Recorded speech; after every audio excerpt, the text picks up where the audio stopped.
రాబోయే రోజుల్లో మీ ఆశీర్వాదంతో తప్పకుండా మనకు మంచి పదవి వస్తుంది. ఆ పదవి మీకోసం వస్తుంది, నా కోసం లేదు.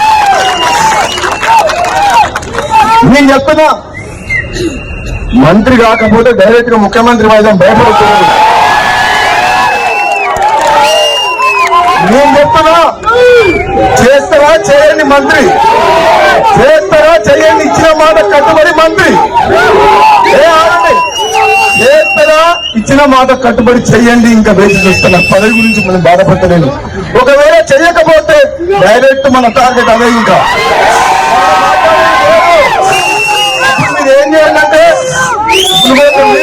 మునుగోడు మీరు చూసుకోండి, తెలంగాణ నేను చూసుకుంటా. మునుగోడు చూసుకుంటావా? తెలంగాణ నేను జెండా ఎగరేయాలా? సమయం వచ్చినప్పుడు అది కూడా టైం వస్తుంది. మీ అందరి అభిమానానికి, మీ ప్రేమకు, నా తమ్ముళ్ళు నా మీద చూపించే ప్రేమకు నిజంగా జన్మ జన్మలకు రుణపడి ఉంటా అని చెప్పి తెలియజేస్తూ సెలవు తీసుకుంటున్నా. Thank you. జై కాంగ్రెస్.